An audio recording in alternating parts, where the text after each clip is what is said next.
sans doute.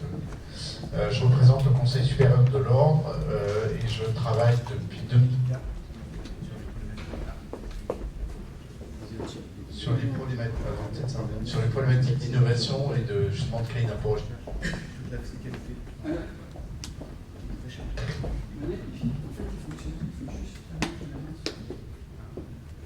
Excusez-moi. Sur toutes les problématiques donc, de crédit d'impôt recherche et de fiscalité dérogatoire attachée en fait à l'innovation. Bonjour à tous, Aurélien Banon, délégué innovation chez BPI France. Je suis le responsable du financement des startups et des entreprises innovantes sur Paris Intramuros pour le compte de BPI France. Bonjour à tous, Pierre-Nicolas Tallet, je suis président et fondateur d'une société qui s'appelle B-Business. Je suis ce qu'on appelle un serial entrepreneur et je vous raconterai la suite tout à l'heure. Bonjour, je suis Wissam Bouria, je suis chez Acofi Gestion, c'est une société de gestion qui ne gère que des fonds de prêt à des PME. Et le sujet qui nous intéresse aujourd'hui, c'est que je m'occupe d'un fonds qui est spécialisé dans le financement, le pré-financement du crédit d'impôt recherche. Donc on fait des avances à des PME et TPE sur la base de leur crédit d'impôt recherche. On en parlera après. Bonjour, je suis Vincent Lequignon, je suis administrateur judiciaire. Alors juste un mot, l'administrateur judiciaire, c'est à ne pas confondre avec le mandataire judiciaire. C'est deux professions qui traitent les entreprises en difficulté, notamment dans les tribunaux de commerce. Et donc c'est dans ce prisme-là que je vais faire mes commentaires ensuite. Ces deux professions, l'administrateur judiciaire est aux côtés du dirigeant pour l'aider à restructurer son entreprise. Le mandataire judiciaire, lui, il est là pour représenter les créanciers, ceux à qui l'entreprise doit de l'argent. Donc il y a vraiment deux professions, administrateur, mandataire. Moi je suis administrateur mandataire, donc aux côtés de l'entreprise pour tirer profit de la loi pour se restructurer. Merci beaucoup. Donc, si vous en avez confiance, Pierre, 6-7 minutes, que fait B-Business? Quels sont les besoins de B-Business et la problématique de recherche et de productisation? Alors, compte tenu du sujet ici, je vais être très très bref sur ce que fait ce qu'est B-Business. B-Business a mis au point une technologie totalement disruptive pour participer et être au cœur du réacteur de ce que vous entendez aujourd'hui comme étant appelé la transformation digitale des entreprises. Donc je ne vais pas m'étaler ici sur ce que l'on fait, sachez simplement que B-Business est aujourd'hui considéré par un certain nombre de personnes, y compris des commissaires européens, comme une des technologies de fond disruptives pouvant potentiellement être en mesure de devenir ce qu'on appelle une licorne de demain. Et quand vous voyez le chemin qu'on a dû parcourir et qui m'a amené juste ici pour que nous sommes on est en juin, en mai 2017, je finisse par m'entendre dire, mais finalement votre techno c'est peut-être ce qui va sauver l'Europe demain des mains des GAFA. Vous allez voir que c'est assez épique et parfois malheureusement tristement risible. Je vais donc commencer et faire un peu de storytelling juste pour poser le sujet pour que les experts qui m'entourent aujourd'hui puissent aussi apporter leur expertise. Alors j'espère que vous avez tous au moins un master de finance, parce que quand vous rentrez dans ce monde du financement, pour le chef d'entreprise qui est, comme c'était mon cas, un scientifique informaticien à la base, et que, alors c'est pas tout à fait vrai parce que j'ai fait aussi beaucoup de finance, mais j'imagine si je n'avais pas eu ces cours-là, pour comprendre le discours de l'ensemble des gens qui ont dû me conseiller pour que je puisse arriver jusqu'où je suis aujourd'hui. Et donc, il y a toute une sémantique, toute une dialectique, des mécanismes qui sont d'une complexité incroyable. Et c'est un chercheur en sciences complexes qui vous parle, donc quand je parle de complexité, je sais bien de quoi je parle, qui fait que beaucoup de choses nous paraissent totalement abscons et illogiques. C'est aussi notre problème. Il y a de l'illogisme dans la façon dont on finance nos entreprises, du point de vue de l'entrepreneur. Alors maintenant, l'histoire. L'histoire elle est relativement simple. Moi j'ai fait le contraire de ce que tout le monde a fait. J'ai pris un avion pour rentrer des États-Unis pour venir créer de la technologie en France. J'ai été très très mal élevé par mes parents avec un truc qu'on appelle le patriotisme économique. C'est la plus belle connerie que j'ai faite de ma vie, donc tous ceux qui voudraient faire le même chemin, je vous invite à ne pas le faire. Mais maintenant, comme dirait l'autre, j'y reste, et j'ai donc fondé, il y a maintenant 17 ans, une société qui s'appelle B-Business, avec un principe de base qui était de retourner la table sur la façon dont on allait gérer et structurer la donnée de dématérialisation de l'information, avec une impérieuse nécessité, c'est que ma croyance était que si on dématérialise quelque chose sans être en capacité de le rematérialiser, on faisait fausse route, parce que contrairement à ce que les ayatollahs du digital ont bien voulu nous dire, si je dématérialise quelque chose que je ne serais pas en capacité de rematérialiser, je vais mettre une information dans un puits sans fond, dans une sphère en expansion, dans un univers en expansion permanente qu'on appelle l'Internet, Et plus le temps va passer, plus la capacité à trouver et à faire révéler mon contenu en information aux gens qui sont censés la trouver va devenir difficile. Donc en clair, l'Internet est en train de devenir un immense trou noir sur lequel notre vieille Europe est en train de perdre totalement le contrôle puisque la data est gérée par les GAFA. Et ce que propose la technologie, c'est tout simplement de permettre aux entreprises de se réapproprier la donnée et toute l'exploitation de ces données, puisque le Virtual Library, qui est le nom de cette technologie-là, va permettre aux gens d'avoir pour eux-mêmes leur propre YouTube, leur propre Instagram, leur propre LinkedIn, leur propre Facebook, leur propre librairie virtuelle, donc iBooks et Kindle-like, et tout ça en vous réappropriant vos contenus. Maintenant, l'histoire. Pour fabriquer cette technologie, on a un premier problème vis-à-vis du monde de la finance, c'est que nous sommes une tech, une pure société de technologie, avec un profil de fintech. Les financiers comprennent très très bien que quand j'ai besoin de faire une molécule pour combattre le cancer, je vais m'inscrire sur un temps long, je vais avoir besoin de dizaines de millions, et donc il va être normal de financer une entreprise très largement déficitaire, uniquement déficitaire d'ailleurs dans ce cas-là, pendant un temps long avec des dizaines de millions. Quand vous êtes dans la tech, on vous dit, tu colles des puces Bluetooth sous la selle d'un vélo, tu lèves 3,5 millions, tu lèves des pizzas dans Paris et tout va bien. Ou tu nous proposes un projet disruptif qui, en 3 ans, va émerger avec des croissances comme ça. Et tout ça, en fait, constitue des effets de mode, constitue des entreprises qui sont finalement extrêmement fragiles. Si vous êtes un fin financier, vous allez vite faire la culbute et retrouver votre retour sur investissement rapidement. Mais si vous regardez bien toutes ces sociétés qui sont financées, on va gentiment vous expliquer que c'est normal que 9 sur 10 n'existent plus aujourd'hui, à peu près 10 ans après leur création. Donc, BI a un profil atypique. Un profil atypique où on a fait 7 ans et demi de R&D pur avant de produire une première bêta version du produit. On a ensuite accompagné ces 7 ans et demi de R&D pur par 7 ans de recherche opérationnelle où on a vendu sur le papier à nos clients notre technologie. Certains avisés et éclairés ont acheté cette technologie et je leur ai dit la chose suivante, vous allez participer à un immense programme de recherche et pour autant cette technologie est au cœur de sujets stratégiques chez vous et au sujet de vos stratégies de delivery. Donc j'étais en train de dire à des mecs, vous allez acheter une technologie qui va vous mettre en risque parce que je vais faire de la R&D avec vous, vous n'allez pas l'acheter tout à fait au même prix que tout le monde au début, et puis vous allez nous dire si à chaque fois, tous les 15 jours, qu'on insère une nouvelle fonctionnalité, une nouvelle feature dans cette technologie-là, elle paraît faire sens pour vos besoins propres. Donc on injectait en temps réel de la recherche et développement dans le système. C'est ça qui, aujourd'hui, 15 ans plus tard, nous a permis d'avoir les résultats et d'avoir des gens qui disent et qui pensent de nous aujourd'hui. Maintenant, du point de vue financier... Pierre, est-ce que pour notre public, est-ce que je dis une bêtise si je dis pour avoir une idée de ce que fait BusinessNest, si vous allez sur le site de BPI France, eh bien BusinessNest a réalisé, je ne sais pas comment on dit, le rapport, qui est toujours un excellent rapport de BPI France. Alors vous avez un ou des versions de rapport selon ce dont vous avez besoin grâce à cette technologie. Est-ce que c'est une bonne façon de dire? Alors c'est une façon de le dire, mais j'étais hier avec la direction générale de monsieur chez Samsung France. Il faut savoir que la techno de business va se retrouver au cœur du réacteur de gens comme Samsung, comme Konica Minolta et puis bientôt d'autres comme Canon. Et cette technologie-là aujourd'hui, effectivement, on n'est pas peu fiers. Nous sommes, vous allez voir le truc de dingue, nous sommes la première technologie française financée en partie depuis 2013 par BPI France qui nous a bien évidemment largement aidé dans tout ça. Seulement depuis 2013, l'entreprise a été créée en 2001, je vais revenir sur cette histoire un peu plus tard.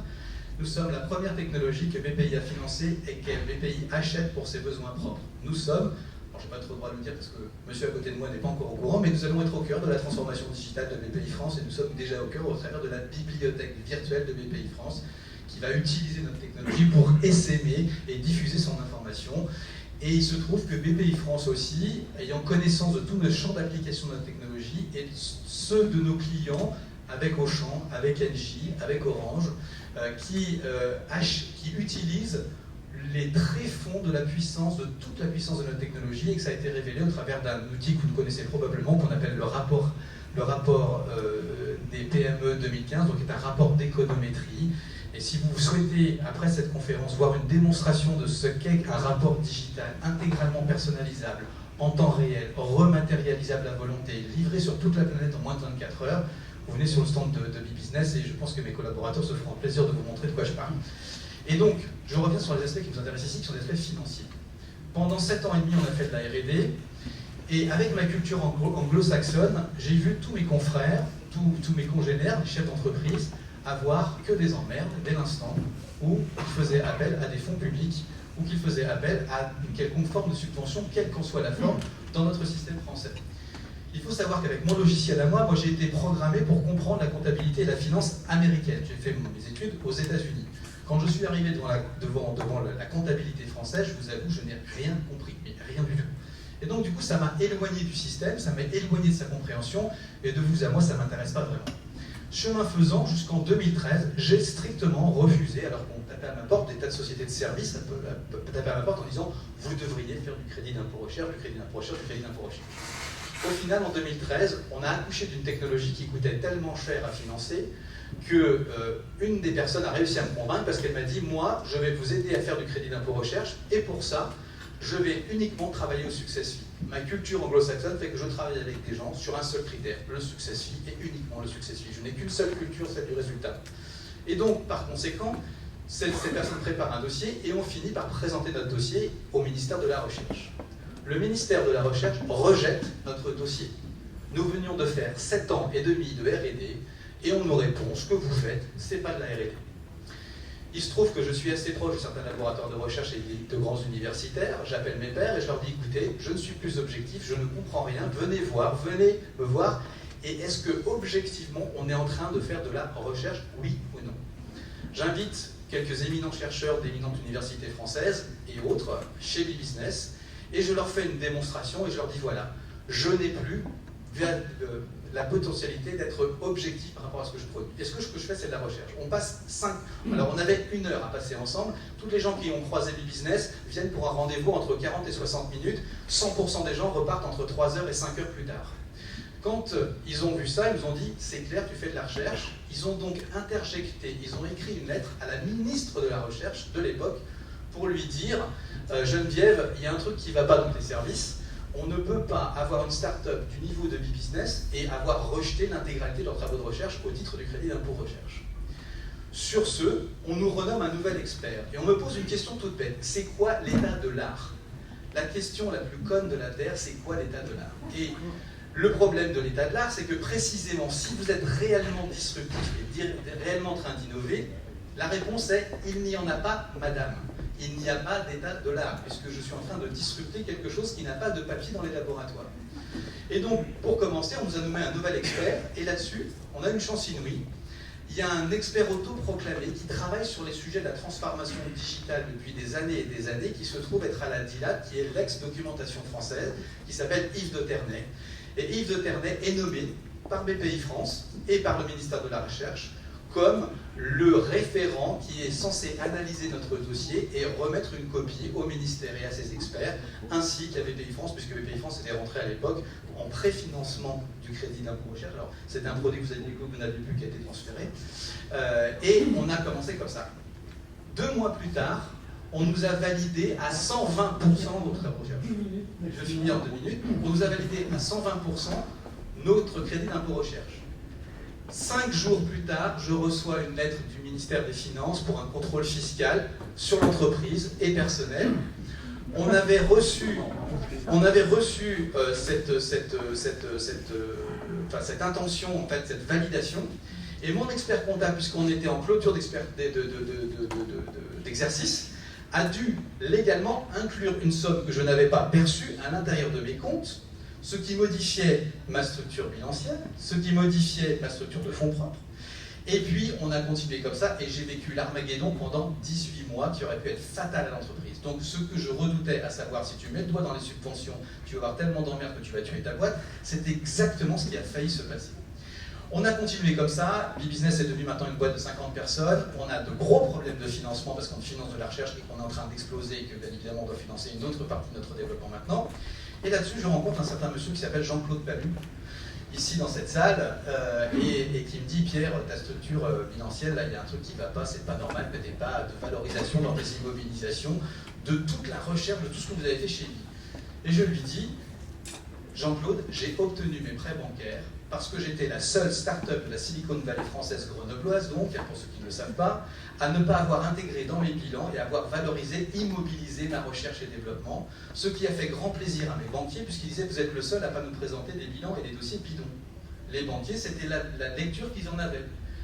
Et Jean-Claude me dit, oui, mais attention Pierre, tu es en train d'atteindre une asymptote qui fait que si tu continues comme ça, la consommation de fonds propres que ça représente et la dégradation de fonds propres que ça représente, tes meilleurs amis BPI vont se trouver dans l'incapacité de pouvoir te financer. Merde, qu'est-ce qu'on fait? On revoit les bilans de l'année d'avant et des années d'après, et on restructure d'un point de vue purement financier la société pour conserver ses fonds propres et les revitaliser. Voilà, si je n'avais pas rencontré Jean-Claude, si je n'avais pas vécu toutes ces expériences, je vous donnerais juste une seule input, c'est faites une boîte qui gagne du pognon et n'ayez besoin de personne. Merci beaucoup. Jérôme, la loi c'est quoi? Je vais essayer d'être très rapide. Alors, déjà, je pense qu'il y a deux sujets qui sont importants, mais qu'il faut poser. Il y a le problème, effectivement, de la capitalisation, donc de l'immobilisation des dépenses de R&D. Donc ça, c'est un premier point, d'un point de vue comptable, d'accord. Et puis, il y a l'éligibilité au crédit d'impôt recherche. Je pense que c'est assez important d'introduire cette distinction. D'un point de vue comptable, donc tout ce qui concerne les immobilisations, on va dire, de dépenses qui sont réalisées en interne, il y a un certain nombre de critères qui permettent de les activer, donc de les amortir, c'est-à-dire qu'on ne fait que différer en réalité la charge, hein, puisqu'on doit amortir effectivement ces éléments-là. Donc il y a 6 critères, et parmi ces 6 critères, il y en a un quand même qui est très important, c'est la notion de générer en fait des cash flows futurs, c'est en fait de générer du revenu ou des économies futures qu'on peut matérialiser. Donc ça, c'est quand même un point important, c'est-à-dire qu'en pratique, sur un projet de R&D, on a levé un certain nombre d'aléas, puisqu'on est à même de dire qu'on va pouvoir générer du revenu, du chiffre d'affaires, des économies, tout ce qu'on veut, etc. Donc ça, c'est le premier point.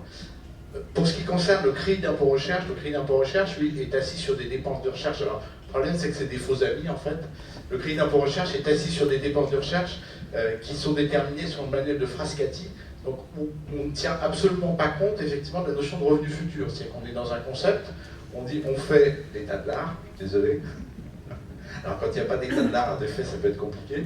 On fait l'état de l'art et derrière, on met en place un processus scientifique de recherche expérimental qui permet de développer, justifier effectivement le crédit d'impôt recherche. Ça veut dire qu'on est en présence systématiquement, notamment d'aléas. À partir du moment où on a de l'aléa, ça veut dire qu'on ne peut pas justifier qu'on aura le revenu futur. C'est-à-dire qu'en fait, les deux critères, à la fois d'activation et d'éligibilité au crédit d'impôt recherche, sont en fait quasiment diamétralement opposés, voire, enfin en tout cas très très différents. Et en fait, le problème, c'est que les deux termes sont tout à fait identiques. On a le même problème avec la notion d'innovation, en fait, par opposition à la recherche et au développement. Et c'est vrai qu'on doit effectivement expliquer ces concepts-là de façon importante. Alors, ce qu'il faut savoir en matière d'immobilisation, puisque bon, il y a le critère notamment de génération du revenu qui est quand même un point important. Donc, comme j'ai dit tout à l'heure, ces dépenses-là, dans la mesure où elles sont immobilisées, alors, en effet, c'est la méthode préférentielle d'un point de vue comptable, c'est que si on respecte les 6 critères, on peut immobiliser, ça relève d'une décision de gestion, c'est identique d'un point de vue fiscal, puisque ça suit la fiscalité. Par contre, effectivement, on doit se poser la question aussi de la durée de l'amortissement. Donc là, on en vient à un deuxième sujet. Est-ce qu'on peut amortir des dépenses de R&D comme les vôtres sur 10 ans, 15 ans, 20 ans, sachant qu'on n'a pas forcément de perspective de revenus? Il faut savoir en matière informatique, par exemple, qu'on a à la fois ce problème de durée, le problème de l'obsolescence aussi, qui est un point important. Hein. Vous savez que la loi de Moore, enfin, vous connaissez ça, s'accélère de façon très importante. Donc en réalité, la loi de Moore, c'est la loi qui détermine que tous les 5 ans, enfin à l'origine c'est tous les 5 ans, la puissance de calcul, notamment informatique, est multipliée par 2. Actuellement, on est sur des évolutions qui sont plutôt de l'ordre de 3 ans, voire moins importantes, en matière de calcul intensif, par exemple. Les plus gros calculateurs français actuellement sont de l'ordre de puissance de calcul de l'ordre de 4 pétaflops. Probablement, à l'horizon, la prochaine génération sera déjà sur 15-20 pétaflops, et on sera sur l'hexaflop au-delà en 2022-2023. Donc on est vraiment sur une accélération des choses, qui fait que ce qui est immobilisable aujourd'hui ne l'est pas forcément sur une durée très longue, puisqu'on a ce problème aussi d'obsolescence. Merci beaucoup. Aurélien Ballon, BPI France, lorsque dans un bilan, vous voyez la production immobilisée, vous calculez vos flux de trésorerie et vous le sortez, et vous dites ce qu'il faut, c'est les charges immobilisées, et donc, ou à l'inverse, vous prenez en compte ce poste en cherchant à regarder, un, s'il y a du contenu, et deux, à essayer de matcher cette charge ou l'étalement de cette charge avec des flux futurs. Quel est le regard de la France? C'est un regard de financier. Alors je reviens juste sur l'histoire, c'est très intéressant d'écouter toutes ces mésaventures que peut rencontrer l'entrepreneur dans le financement de son projet. Alors la grande question de savoir qu'est-ce qu'on fait de l'immobilisation de la R&D, que ce soit BPI France ou un autre partenaire bancaire, on va avoir un regard positif et un peu critique. Donc, positif dans le sens où pour nous c'est la confirmation, on va dire, d'un tiers qui dit que l'entreprise engage des dépenses de R&D, investit dans un projet d'innovation qui, dans le futur, normalement, devra dégager des revenus, une activité commerçante pour cette entreprise. De l'autre, ça reste une écriture comptable, c'est-à-dire que ça va créer un poste de produit d'exploitation, donc une sorte de chiffre d'affaires supplémentaire, si on veut vulgariser un petit peu la chose, mais ça ne représente pas un vrai flux financier, donc il sera retraité dans notre analyse. Il n'est pas retraité pour pénaliser, on va dire, l'entrepreneur dans l'analyse du dossier, mais simplement pour la visibilité financière qu'a le projet. Quand vous parliez des ressources que vous pouviez avoir sur les 10 années de R&D que vous avez pu mener, il a fallu réunir du cash pour pouvoir les donner. Ce cash-là, on ne peut pas considérer que cette immobilisation en fait partie. Sinon, on va se retrouver avec un mur de cash beaucoup plus tôt qu'espéré, et donc c'est-à-dire que l'analyse a été faussée. Donc c'est de revenir, on va dire, à une réalité purement au niveau de la trésorerie. Voilà, du cash flow, si on veut. Cependant, vous l'avez évoqué au tout début, la fameuse réglementation européenne qui s'impose déjà chez nous depuis presque un an, c'est comme l'état de l'art, c'est un gros mot. On a un calcul tout bête et méchant qui prend les prix d'émission, capital social, je ne vais pas vous dire le calcul exactement, mais qui fait qu'on a pas mal de nos clients qui deviennent des entreprises en difficulté, de fait. Alors que pour nous, on serait prêt à les financer et à les accompagner. C'est ça l'absurdité en plus de la réglementation, des couches que peut rajouter, on va dire, l'administration. Et c'est pas un regard anti-européen que je suis en train de vous dire, mais voilà, ça on va dire, c'est pas l'approche la plus pragmatique qu'on peut avoir d'une entreprise. Parce qu'en plus, ce sont des sociétés sur lesquelles on voudrait faire de l'accompagnement. Alors on essaie toujours de trouver des solutions, il y a aussi des pirouettes comptables qui peuvent être mises en place avec des impacts du report à nouveau dans les prix d'émission, etc. Mais ça implique quand même de mettre d'accord l'ensemble des actionnaires autour de la table, ce qui n'est pas simple. Bon, on essaie en général quand même de trouver des solutions. Donc moi je pousse quand même la plupart des entrepreneurs à immobiliser, parce que c'est une manière de reconnaître quand même le travail accompli. Donc ça, s'il y a un message à faire passer, c'est immobiliser. Après que nous le retraitions dans l'analyse financière, c'est parce que c'est une réalité économique, cash flow, qu'on ne peut pas faire l'impasse dessus, c'est que c'est une réalité, c'est pas un vrai cash. Donc on est obligé de le retraiter, mais immobiliser. Après sur le CENIA, vous avez, je m'étale un petit peu, mais vous avez dit, bon, il y a eu des contrôles, il a été retoqué. C'est vrai que c'est pas simple pour un entrepreneur de faire ce travail-là. Enfin, pas assez. De faire ce travail d'assiette des dépenses, de présenter son dossier. Il y a beaucoup de contrariétés qui peuvent se mettre autour de ce dépôt de dossier de CIR. Malgré tout, moi je vous conseillerais aussi tous de faire cet acte de demande de CIR. C'est un droit, c'est un crédit d'impôt. Donc chaque entreprise en France a ce droit. Donc quand c'est un droit, moi je considère qu'il faut le réclamer. Et haut et fort. Après, même s'il reste complexe, quand je vois le nombre d'entreprises, moi sur mon spot à moi, je vois 1000 sociétés par an. La plupart touchent dans l'intégralité du CIR. La plupart, c'est vrai, pour moitié, ont peut-être un contrôle fiscal. Mais malgré tout, comme les gens font proprement leur travail, ils ont rarement un redressement, et s'ils en ont, c'est par bonne foi. Donc en espérant que l'erreur de la première fois que va instaurer Macron sera bien mise en place, il y aura une plus grande indulgence pour les entrepreneurs. Mais elle reste quand même, ce CIR, un des premiers piliers du financement des entreprises en France. C'est à peu près entre 5 à 6 milliards d'euros chaque année qui est donné. Alors il y a les PME, les ETI et les grands groupes bien sûr, mais les PME c'est quand même à peu près 30%, je crois, de l'assiette, je ne suis pas sûr des chiffres, mais je crois du CIR que touchent les PME. Et ça reste un des premiers piliers vraiment du financement de ces entreprises. Donc faites pas d'impasse dessus, ça reste oui. Alors bien sûr, on se faisait accompagner, alors là, il y a, entre l'expert comptable, des cabinets, il y a beaucoup de structures qui permettent de faire de l'accompagnement, et ça rejoint aussi un petit peu l'idée que vous évoquiez au tout début, c'est qu'on parle un peu chinois quand on est financier. C'est pas facile dans les premières années de vie de l'entreprise pour un entrepreneur qui se lance dans l'aventure, qui est voilà, un pur technicien, un ingénieur, et qui n'est pas du tout au fait de la problématique financière. Et c'est vrai que l'accompagnement, il y a un vrai déficit en France pour les entrepreneurs. On a encore sans doute beaucoup de choses à faire vis-à-vis de vous pour davantage vous sensibiliser, vous faire comprendre. Et et on va dire rendre plus vulgariser, on va dire, ce secteur-là du financement. Malgré tout, voilà, moi je dirais le CIRS c'est un beau cadeau, il faut le prendre et l'utiliser, et ça reste un des piliers du financement des startups. On est sur une problématique de temps très court, mais je ne veux pas panéliste, je ne veux pas être un mouvement Philippe, mais est-ce que c'est du délégué à l'innovation en France, est-ce que la réflexion personnelle, est-ce que dessus toujours pour vous dire, et tu as peut-être des choses à dire, CIR? Oui, très rapidement, ce qui est intéressant, c'est d'écouter nos panélistes.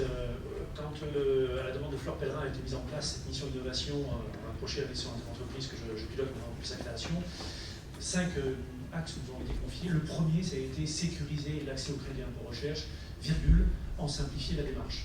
Donc il y a clairement la compréhension de la part des pouvoirs publics que c'est un outil formidable. Alors on parle du crédit impôt recherche, mais surtout, et c'est particulièrement vrai pour les entreprises du secteur de la communication, n'oubliez pas également le crédit impôt innovation, qui est le crédit impôt recherche, c'est le dépassement du savoir. Le crédit impôt innovation, c'est le dépassement des usages. Je fais très rapide, je simplifie au maximum, mais c'est un petit peu l'idée. Bon, dans un cas, on est sur les enveloppes qui sont assez significatives. Dans l'autre cas, le crédit impôt innovation, on est plafonné à 80 000 €, puisque c'est 20% d'une assiette de 400 000. Mais ça fait rien, 80 000 € pour une start-up dans le monde de la com, c'est très important. Donc sur ce problème-là, 2 sujets sont apparus. Le premier, c'est effectivement, et on en a eu un exemple, alors caricatural, j'en suis certain, c'est les expertises qui sont faites des fois de façon un petit peu olé-olé, on va dire. Alors heureusement, croyez-moi, c'est rare, c'est très rare, il y a 22 000 déposants de crédit impôt recherche par an, il n'y a pas 22 000 cas comme celui qu'a rencontré Pierre Codel, et heureusement, parce que sinon personne n'aurait pu à courir après les experts des rattrapages. Il y a un nombre d'expertises qui ne se passent pas bien, ben oui, ça fait partie du petit pourcentage. Il est normal qu'il y ait des expertises, parce que la crédibilité du système repose sur le contrôle de l'expertise, sinon le système partirait à volo, et c'est pas non plus une bonne chose. Et puis il y a un autre volet qui est aussi important, tout aussi important, c'est le délai de versement de ce crédit impôt recherche. Si vous faites un travail en année 1 et qu'on vous le règle en année 3, je ne sais pas, moi, il n'y a qu'à peu près que dans cette application-là d'une relation entre investissement et entre guillemets un versement, que le délai de paiement soit aussi important. C'est juste pas compatible avec la démarche de l'administration qui dit on est là pour aider nos entreprises. Donc nous, on intervient côté médiation sur ces 2 sujets-là. On a mis en place des mécanismes de médiation avec Bercy, avec Descartes, aussi avec la DGE pour la partie crédit impôt innovation. Et dès qu'on détecte des situations qui dérapent un petit peu, il faut que les entreprises nous en parlent, bien évidemment, on active nos réseaux et on est capable de résoudre ces problèmes. Demander une contre-expertise lorsque la première n'a pas été faite, demander ce qui est essentiel, une entrevue entre l'expert et l'entrepreneur, parce que bien souvent il se fait une idée du projet, mais s'il ne rencontre pas l'entrepreneur, l'idée peut être totalement décalée, et donc la conséquence qu'il en fera, ce n'est pas forcément la bonne. Et puis quand c'est des délais de paiement qui n'en finissent plus, ben, on appuie sur l'accélérateur et on demande à Bercy de faire en sorte de régler le plus vite possible. Si en plus il y a un effet, un impact potentiellement social sur l'entreprise, croyez-moi, on arrive à des résultats extrêmement satisfaisants et nos chiffres en témoignent. Au-delà de ça, je ne vais pas dire plus de choses, on a mis en place une plateforme de confiance entre les entreprises demandeuses d'obtenir ce crédit impôt recherche et de l'innovation, les cabinets de conseil, les acteurs d'administration.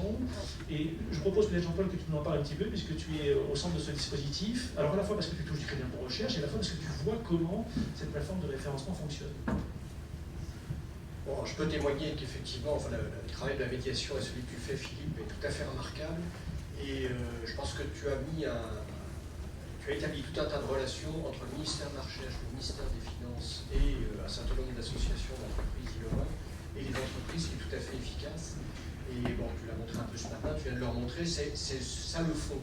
Et après, quand on arrive avec un cas particulier, ton intervention et les gens qui sont autour de toi sont tout à fait efficaces grâce à cette qualité de réseau que tu as mis en place. Donc n'hésitez pas à utiliser les services de la médiation pour l'innovation ou pour nous. Ce qu'a fait Pierre Pelouzet aussi est réellement efficace et fonctionne. Effectivement, alors, par rapport à ce que tu as dit tout à l'heure sur le crédit impôt recherche, moi je dirais donc tout le comité Richelieu, la plupart des entreprises l'utilisent, et puis moi, à Vibratech, beaucoup aussi. La première chose, c'est comme tout système de subvention ou d'aide de l'État, il faut être vigilant. C'est-à-dire, le but de l'entreprise, c'est d'abord d'obtenir des produits ou des services qu'on vende dans 1 an, 2 ans, 3 ans. Et attention à l'énergie qu'on va mettre à aller récupérer des sous qui ne sont pas du chiffre d'affaires. Donc, pour moi, la manière dont je lis le crédit impôt recherche, c'est un petit peu de la réserve. Alors pour moi, soit on peut lire le crédit impôt recherche comme étant une liste infinie d'exigences. Et on fait ça après la clôture du bilan, 2 ans, 1 an après avoir fait la recherche. Et là, ce n'est que du temps perdu. Donc, première chose, je pense qu'il est important de dire, essayons d'utiliser à l'envers la réglementation. Si l'État nous demande tout ça, c'est qu'il juge que c'est comme ça que la recherche va être la plus efficace. Première chose, qu'est-ce que c'est que l'état de l'art? Effectivement, s'il n'existe pas, il n'existe pas, mais autant le dire. Et on connaît quand même suffisamment, j'ai plutôt une boîte d'ingénieurs. L'ingénieur, il a une solution, il a une question, il ne regarde pas la question, il trouve la solution. Et il oublie de vérifier est-ce que le fil à couper de beurre n'existe pas depuis 2 ou 3 000 ans. Et donc je pense que c'est utile de dire le dossier du crédit impôt recherche, ça se construit dès le 1er janvier et on ira le demander 15 mois plus tard. Et ça, c'est en fait d'utiliser ces exigences comme étant un bon moyen de rendre la recherche plus efficace. Un peu de même les exigences comptables qu'il peut y avoir, je dirais, il est pas mal demandé du pointage d'heures, etc. C'est quand même suivre ses propres dépenses de recherche. Et je recommande vraiment d'utiliser le système à l'envers, c'est-à-dire comme étant des supports à notre recherche et pas des exigences pour obtenir des sous. Alors, côté assistance, évidemment, après, il y a une partie technique. Oui, il faut utiliser les services quand on les souhaite. Donc déjà, on a tous un expert comptable. Bon, déjà, ça libère un certain nombre de choses. Il y a aussi des cabinets de conseil en innovation qui peuvent aider à structurer le dossier, sous la réserve que j'ai donnée tout à l'heure, c'est-à-dire si c'est fait trop tard, si c'est fait après coup, c'est de l'argent perdu. Mais alors, ces cabinets-là, je pense que la médiation, on a fait un très bon boulot de garantir que ces cabinets ne soient pas des chasseurs de primes. Et c'est le risque que tu disais de dire je ne paye qu'au success fees. Je crois vraiment avec la médiation, on a limité par le référencement des cabinets, des conseils en innovation, de limiter cette chose-là pour éviter que ce soit un chasseur de primes qui se traduit inévitablement 3 ans après par un contrôle fiscal désastreux. Merci beaucoup. Je suis absolument désolé. Ça se finance bien, Michel, pardon. Nous, on est parti. Comment on finance ça? Alors nous, on est parti d'une feuille blanche, parce que on a créé un fonds il y a 2 ans, en 2015, sur le constat que justement tout un tas de PME avaient du crédit d'impôt recherche et ne pouvaient pas spécialement le mobiliser auprès du système bancaire classique à cause justement du critère de rentabilité, de chiffre d'affaires, etc. Nous, on est parti dans le sens inverse, on a dit finalement si toutes ces entreprises-là, on ne va pas changer leur bilan comme ça en 5 minutes, donc il faut partir d'une autre analyse. Et notre analyse est basée sur la qualité du crédit d'impôt recherche, en disant si votre crédit d'impôt recherche correspond aux critères qui feront que ça passera les contrôles, etc., eh bien on peut le mobiliser.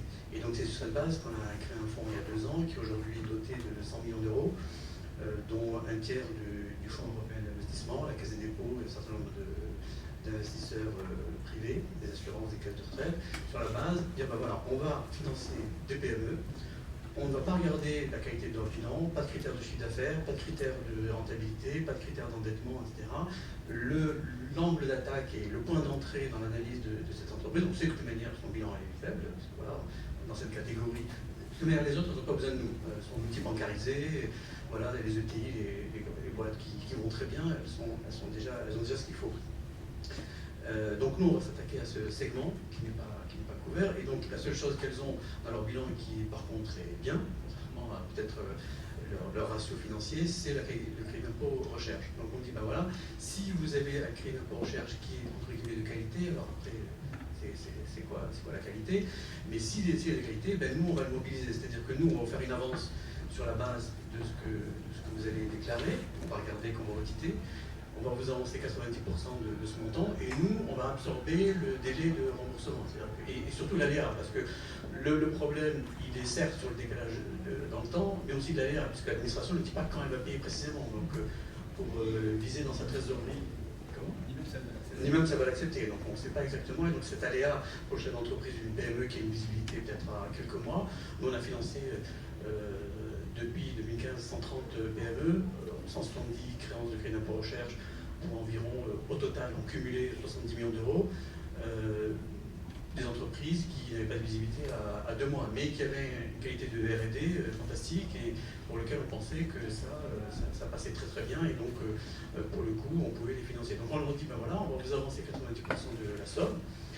Lorsque là on est sur le crédit d'impôt recherche de l'année précédente, c'est-à-dire là depuis 2017 on vient de déclarer le 2016 qui va être remboursé dans quelques mois, donc on peut vous préfinancer tout de suite, mais on peut également préfinancer le crédit d'impôt recherche de l'année en cours, c'est-à-dire l'année 2017, le crédit d'impôt recherche, vous commencez à engager des dépenses.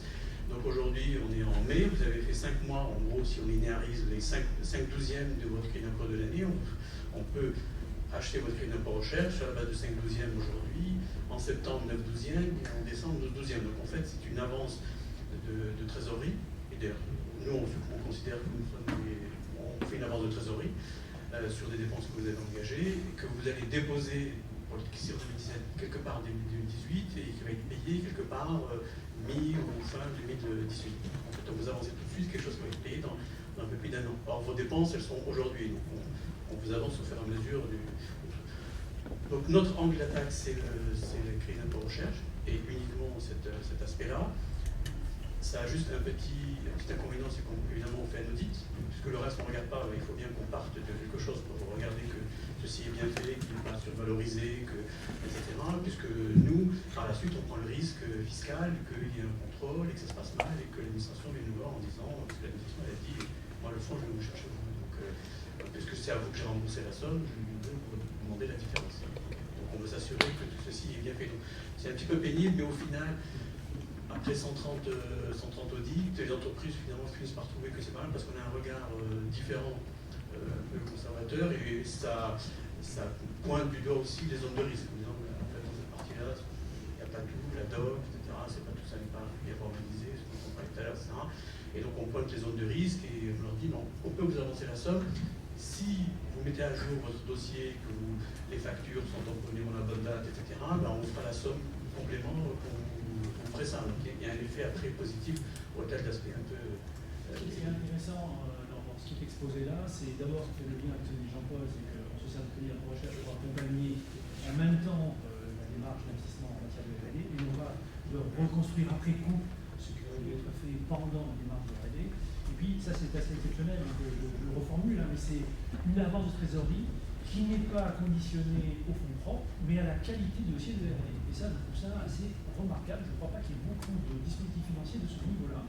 Et moi, je ne peux qu'en remercier, encourager Acofi à continuer à faire gonfler encore son fonds, à traiter encore plus de dossiers, à intégrer, je l'espère, le crédit d'immobilisation, surtout si on arrive un petit peu à déplafonner en termes de contenu. On l'a intégré. Oui, quand ce soit vu. Quand ce soit vu, mais c'est un fort sur les sommes petites, si on pouvait imaginer que 30% soit obtenu sur les plus importants. Donc sachez que ça existe. Que c'est vraiment extrêmement intéressant. Et moi j'ai envie de dire à tous les entrepreneurs, si vous faites du crédit d'impôt recherche, ayez bien en tête le fait de construire dès le début vos justifications et d'aller taper à la porte tout de suite de gens comme Acofi, parce que finalement c'est l'assurance que votre business plan en termes de trésorerie sera tenu. Bon, avec 10% de retenue qui vont vous dire en temps, mais entre avoir 90% dans le trimestre, dans mon Excel que j'avais escompté, et avoir 100% peut-être. 18 mois plus tard, la photo, hein, on voit bien tout de suite le choix qu'il faut faire. Donc ça, c'est vraiment fantastique. Si les choses se tournent mal, c'est quoi le regard de l'administrateur judiciaire et c'est quoi le regard des tribunaux de commerce sur les entreprises qui auraient utilisé normalement, on fait des choses anormales dans la vie, c'est peut-être normal qu'on soit sanctionné, mais qui auraient utilisé normalement ces dispositifs? Alors effectivement, quand on va dans les tribunaux de commerce, c'est qu'on a des difficultés, différents stades de difficultés. La première chose à savoir, la composante des tribunaux de commerce, ce n'est pas des magistrats professionnels, c'est des chefs d'entreprise. Donc, qui ont une approche favorable, par principe, aux entreprises innovantes. Ceci étant dit, ils ont aussi une obligation de jugement opportun. Donc, ils ont une obligation d'information. Puisque l'autre composante des tribunaux de commerce, c'est que le temps passe très vite. Une procédure collective, un redressement judiciaire, vous avez pu entendre parler, c'est maximum 12 mois. Et 12 mois, ça passe très très vite. Et lorsque vous venez devant un tribunal de commerce, à la première audience, le tribunal, il a 5-10 minutes pour savoir de quoi on parle. Donc, il a besoin d'une information précise. Et je reviens par rapport aux discussions qui ont pu avoir sur la façon de comptabiliser les frais de développement. Donc, les frais pas de recherche et développement, mais il y a la recherche fondamentale, et pour les entreprises qui ne font pas, c'est plus du développement. Le contrôle de l'expert comptable ici présent, je pense que la doctrine, c'est plus immobilisé. D'ailleurs, ça a été dit. Moi, c'est pas ma vision des choses. On se rapproche de vous. Ouais, mais ça. Moi, c'est pas ma vision des choses, parce que immobiliser, certes, ça augmente les fonds propres, mais pour moi, ça donne pas une image fidèle. Ça donne pas une image fidèle et ça retarde la prise de conscience des difficultés, s'il doit y avoir des difficultés.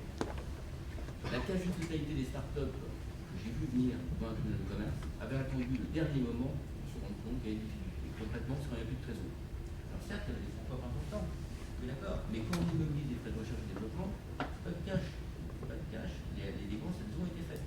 Et donc moi, pas position, mais on partage, c'est plus de l'évasion en charge. Parce que certes, la situation bilancielle n'est pas moins favorable, mais peut-être ça attirera l'attention du chef d'entreprise et de ses conseils plus vite.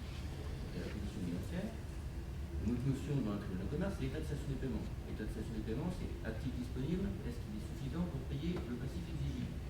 Est-ce que le crédit à pour recherche est un actif disponible? Le chef d'entreprise le présente comme ça.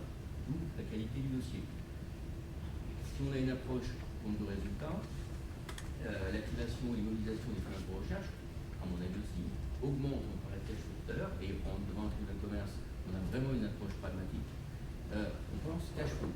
Donc encore une fois, attention à la façon de comptabiliser les frais de recherche et développement, et notamment de développement, pour que vraiment le chef d'entreprise et dans sa relation avec le tribunal ait vraiment une approche la plus pragmatique et la plus juste, on parle d'image fidèle en comptabilité, la plus juste possible de la situation pour surtout pas retarder la prise de conscience d'éventuelles difficultés.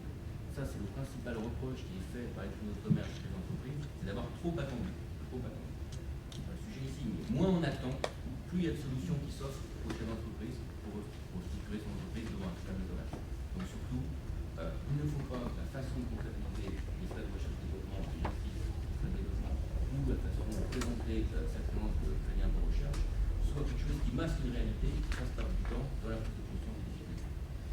Je voudrais juste reformuler une chose.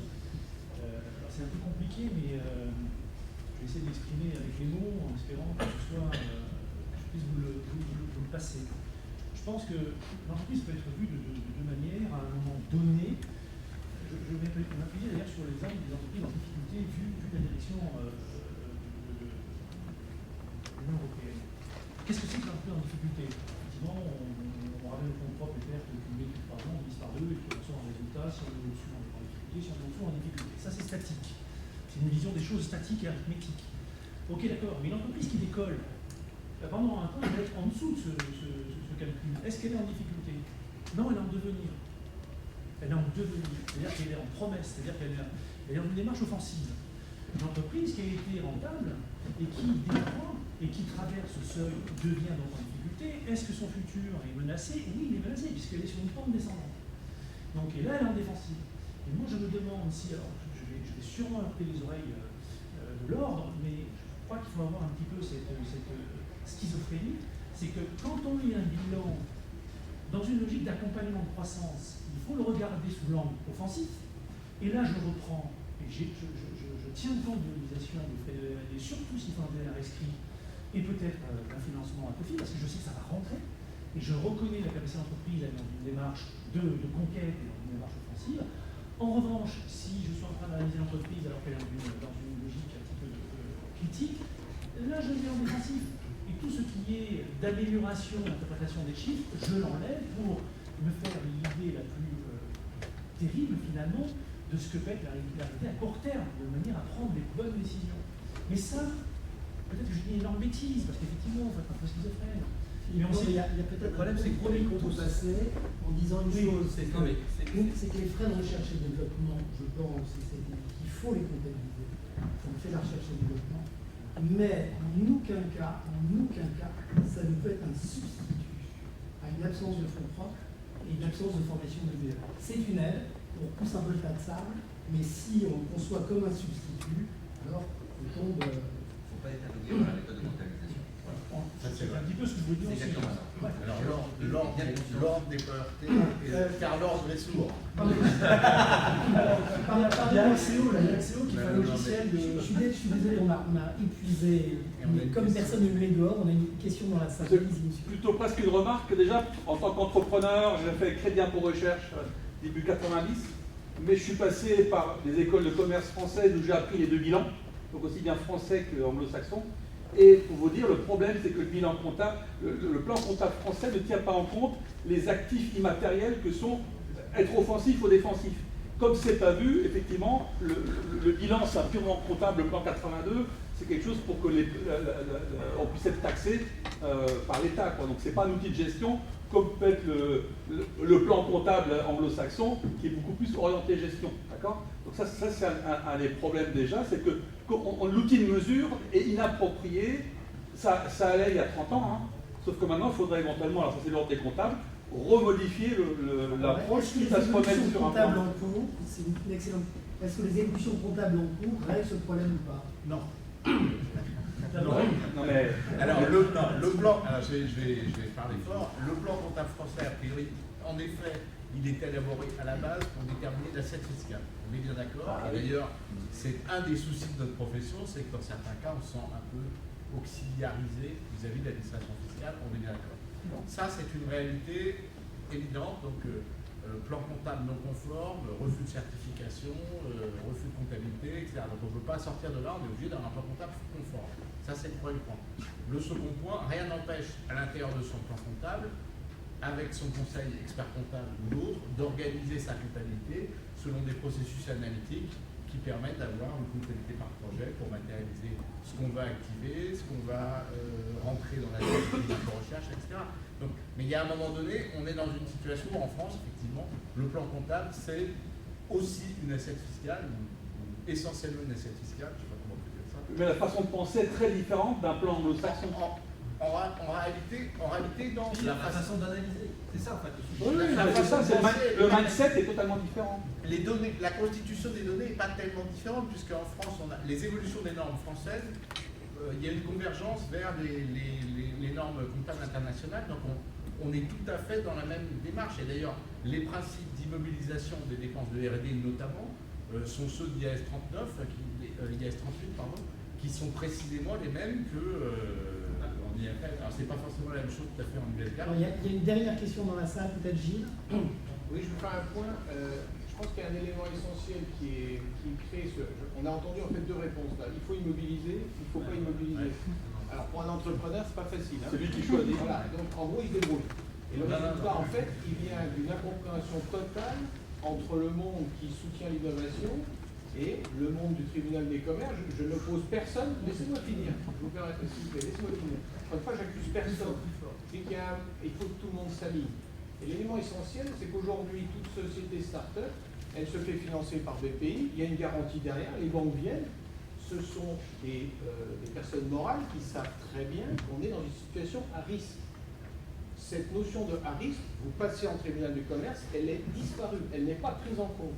Et on vous remet dans une situation d'une entreprise, on va dire normale, alors que très clairement, on va vous pousser, et même aujourd'hui, vous avez des cas où on va emmener le dirigeant sur ses biens propres en accusant d'une mauvaise gestion.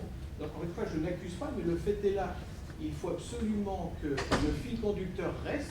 Quand BPI France le fait très bien et dit je prends le risque, je garantis derrière. Donc j'ai analysé, je prends le risque.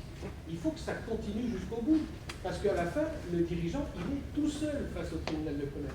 Alors peut-être une réponse régalienne, soit l'administrateur judiciaire, soit l'ordre des experts comptables. On va se partager. Voilà, on va se partager. Une minute chacun. Alors, non, sur ce problème d'activation, je n'ai pas été complètement clair, mais en réalité, ce qui relève de la recherche, au sens notamment de crédit d'impôt recherche, en fait, on doit le constater en charge. Il n'est pas question d'immobiliser, on ne peut pas, puisqu'on n'a pas notamment le critère, puisqu'on n'a pas levé les aléas, quand on touche du CIR en réalité. C'est-à-dire qu'on est toujours dans une démarche active, on n'a pas levé les aléas. Donc ça veut dire qu'on ne peut pas l'activer, puisqu'on n'a pas de perspective de revenus futurs. Donc on le garde en charge. On peut effectivement commencer à activer d'un point de vue comptable lorsqu'on est dans une situation où on peut justifier qu'on a levé des aléas, la meilleure preuve, c'est qu'on va générer des cash flows futurs. C'est-à-dire qu'en fait, dans un cas, et dans ce cas-là, on doit bien conserver ces dépenses de recherche en charge. Il n'est pas question de visibilité. Donc c'est quand même une situation, enfin, c'est très important cette distinction. Et de ce point de vue-là, on est parfaitement cohérent. Il y a la norme comptable, effectivement, recherche fondamentale, charge. Développement, pour la projet de développement moi, de ce que je vis dans l'entreprise, c'est du développement que je fais. Développer un produit. Développement, il y a soit en immobilisation, soit en charge. L'un et l'autre sont bons. Il y a des conseils qui vont conseiller certains immobilisés, d'autres restent en charge. Moi, mon discours, c'est juste de dire, attention, ne soyez pas aveuglés par la méthode de comptabilisation qui va d'un côté améliorer votre contrat, de l'autre côté générer votre résultat. Ayez bien conscience du cash flow. Parce qu'avec le tribunal de commerce, c'est un discours très pragmatique. C'est des chefs d'entreprise en face, c'est un discours d'égal à égal. Et on n'a pas le temps de se raconter des histoires, parce que le temps passe très vite. Il faut vite qu'il y ait une relation de confiance qui soit construite.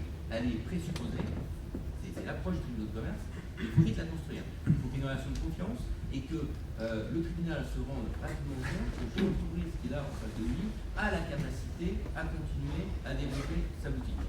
Il va avoir des avantages par la procédure, mais la contrepartie de ça, c'est qu'il doit convaincre le tribunal qu'il est capable de continuer. Donc il a su anticiper.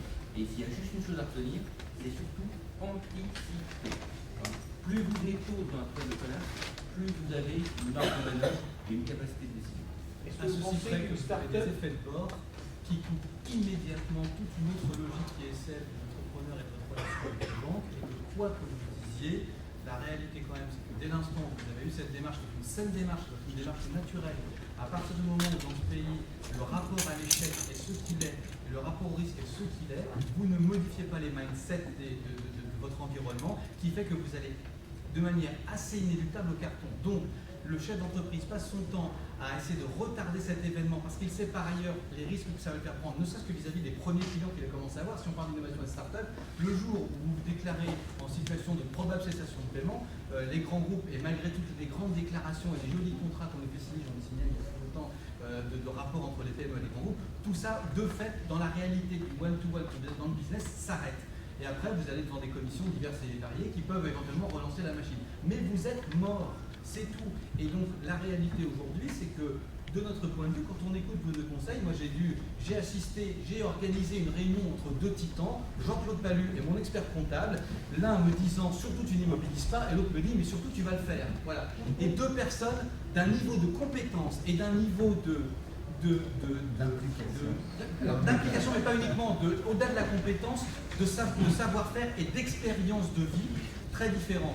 Et quand vous êtes au milieu de ce choc des titans et que vous êtes le chef d'entreprise qui doit prendre une décision avec ce que vous dites est très vrai, et que la veille vous avez eu d'autres chefs d'entreprise autour de vous qui sont allés au tribunal de commerce et qui vous disent dis donc Pierre, tu sais, moi quand je suis allé expliquer mon immobilisation, et ben en fait ils m'ont tué rien que pour ça parce qu'ils ont cru que je faisais de la malversation et que je faisais des faux et que j'étais en train de fabriquer de la valeur qui n'existait pas. Donc vous êtes avec deux titans ultra qualifiés, vous êtes avec des chefs d'entreprise qui vous racontent leur petite histoire, qui vivent pour de vrai dans un tribunal de commerce, où chacun sait qu'en fonction des tribunaux et en fonction de la compétence des gens qui les animent, vous avez des disparités qui sont énormes. Le niveau de risque que vous pressentez est juste schizophrénique au point d'être insoluble. Et donc on est en train de casser nos boîtes par paquet de 12 à cause de cette schizophrénie. Vous êtes dans un cadre légal contraint, l'Europe vient d'en rajouter une petite couche. On m'explique effectivement que mon cas serait exceptionnel sur le crédit d'impôt recherche. Je vais vous dire qu'il n'en est rien. La réalité est la suivante. Quand vous allez demander du crédit d'impôt recherche, tant que vous êtes en dessous de 30 000 euros, vous êtes à 80% de « il n'y a pas de problème monsieur, venez ». Le jour où vous venez pour demander 300 000 euros ou 400 000 euros, sur cette tranche-là, croyez-moi, les dossiers sont regardés beaucoup plus précisément. Et qu'est-ce qui se passe? On fait ce qu'on a toujours su faire chez nous, on fait du saupoudrage, on donne pour faire plaisir à tout le monde 30 000 à l'un, 80 000 à l'autre. Avec 80 000 euros, vous payez des ingénieurs au prix où ils sont aujourd'hui dans l'IT pendant 2 mois. Donc ça suffit. Je veux dire, à un moment donné, il faut être un peu réaliste. Donc on ne peut pas nous dire, parce que statistiquement 80% du crédit d'impôt recherche est bel et bien délivré, effectivement pour 50% des cas, sans contrôle fiscal, que c'est vrai. Oui, si et seulement si vous avez demandé 30 000. Mais avec 30 000, tous les gens qui sont un peu sérieux dans cette salle et qui font de l'IT, qui payent des ingénieurs très qualifiés, savent que vous ne faites rien. C'est pas juste. C'est vrai. L'envolée est passionnant. Là, avant le Covid, heureusement que ce n'est pas quand même le cas. Il est normal quand on demande 1 million d'euros de crédit d'impôt recherche et on voit comme ça, on envoie tous les 4 matins qu'elle soit contrôlée. heureusement pour le système, parce qu'au moins ça le permet d'être pérenne, sinon beaucoup de gens, et vous le savez, tous les ans, on vient nous dire on va arrêter de crédit impôt recherche, on va arrêter de crédit impôt recherche, et parce que justement il y a ces dispositifs, le paradoxe, je suis convaincu de ça. Bon, alors on est d'accord. Voilà. Avant de dire, moi j'ai entendu une chose qui m'intéresse là. Et je reprends les deux propos entendus. Je crois que vous avez bien quelque chose. Crédit impôt recherche et immobilisé, danger. Crédit impôt innovation immobilisé, sécurité. Disons que, de mon point de vue, on est dans l'usage. Plus dans On l'usage. améliore un produit qui est déjà existant. Voilà, on le rend meilleur à celui concurrent. A priori, c'est Donc ça serait plus facile à justifier. Ça serait bien d'avoir une discussion là-dessus. Le crédit impôt recherche, allez-y au légal, l'étudiant en innovation, vous Alors, pouvez y aller. c'est pas ça, c'est crédit d'impôt recherche et accumulation à des immobiliers. D'accord. L'étudiant en innovation. C2I, enfin assiette de C2I et capitalisation, là pour le coup, effectivement, je pense que c'est beaucoup plus facile. Voilà. On a une relation qui est beaucoup plus aisée. Je reste en entreprise du secteur de la communication qui sont aujourd'hui, elles sont beaucoup plus, à mon avis, les cas intéressés par le crédit innovation que le crédit impôt recherche. L'autre point que je voulais aborder, parce qu'il est important également, ce crédit impôt innovation qui finalement ne fait pas l'intérêt des conseils qui viennent prodiguer leurs services en matière de financement, parce que je l'ai dit tout à l'heure, l'assiette étant faible, leur revenu en tant que consultant sera faible. Donc ils préfèrent vous expliquer pourquoi vous allez faire du CIR et ils ne vous expliquent jamais pourquoi vous devriez faire du C2I. Là, il faut vous rapprocher de vos experts comptables, justement. Autant demander à un expert comptable de faire un état de l'art, c'est un peu compliqué, mais un état de marché, c'est quelque chose que naturellement, il a une certaine capacité à faire, et s'il ne le fait pas, il le fera avec un confrère qui, lui, sera qualifié. Donc n'hésitez pas à solliciter vos experts comptables pour déjà deux choses. D'abord, d'immobiliser le crédit impôt innovation au bilan, et à vous. Et d'autre part, l'assiette. Et d'autre part, qu'il vous aide à faire vos dossiers de crédit impôt innovation. Il vous connaît de l'intérieur, il a tous les éléments pour constituer 80% des dossiers. Ne passez pas à côté de 80 000 €. On s'est battu en tant qu'entrepreneur et en partie du comité Richelieu pour avoir ce crédit impôt innovation. Ne le laissez pas à la Marianne. C'est un droit. N'en abusez pas, mais prenez ce qui vous revient justement. Ça, je pense que c'est beaucoup. Disons que le commerce ne soit pas enfermé dans le responsabilité. Ce qui a été dit là, sur le fait que ça détruit le prix de l'entreprise par rapport à ses tiers, c'est très vrai. C'est la mentalité française, on n'est pas dans la mentalité anglo-saxonne où la posture collective c'est un outil de gestion, on est là dans une mentalité de sanction, c'est vrai. Et le commerce, c'est pas que ça. Il y a des procédures avant le redressement judiciaire, c'est le mandat ad hoc ou la conciliation, qui sont des procédures confidentielles, où là ça ne détruit pas le prix de l'entreprise. Mais pour y avoir accès, il ne faut pas être un état de section des paiements ou pas depuis bien longtemps. Bon, c'est un autre sujet. Et donc il faut anticiper. Voilà pourquoi j'insiste lourdement sur l'anticipation. Voilà pourquoi je dis plus vous anticiperez, plus vous aurez accès à ce type de procédure, que là vous maîtrisez complètement sur la confidentialité et sur plein d'autres domaines. Cette fois-ci, vraiment le mot de la fin. Non, j'en parle. Je suis désolé, le mot de la fin, vraiment pour rien. Je vous rappelle que BPI France, c'est la fusion d'un certain nombre de structures, et dans les structures, il y avait l'ANVAR, l'Agence nationale pour la valorisation du recherche. Donc, voilà, chapeau à l'ANVAR, les BPI France, rien, le mot de la fin. Non, juste pour vous dire, moi qui suis un petit peu au cœur et qui vois d'un regard un peu haut tout ce qui se passe sur la planète startup, moi je trouve quand même, et je suis plutôt optimiste, que le CIR est plus accessible qu'il y a quelques années, c'est mon avis personnel. Que pour l'entrepreneur, et tout le temps, on parlait des tickets moyens 80 000, moi la plupart des sociétés que je vois, c'est 300 000 € de CIR, c'était pas une petite somme. Et pour la grande majorité, ils n'ont pas de soucis. Elles ont parfois des contrôles, ce qui est normal, parce que ça reste un jet. Il a le droit de jeter un œil et de dire qu'est-ce qu'il y a dedans. Et pour moi, globalement, on est dans une bonne dynamique. Après, pour les fameuses immobilisations, on reconfirme qu'il faut immobiliser. Allez-y.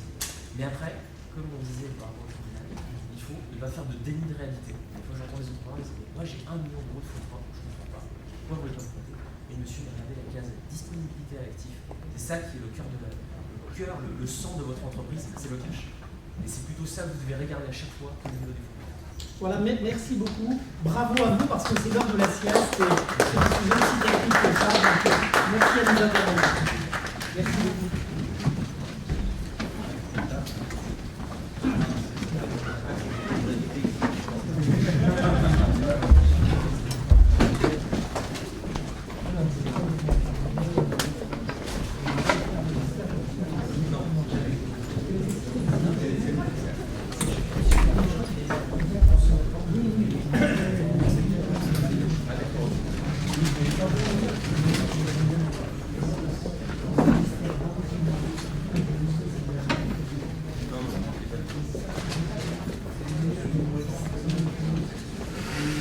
directeur de gestion en contact.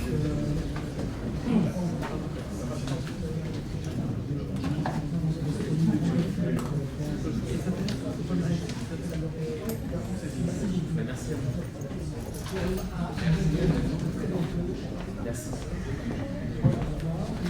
Oui,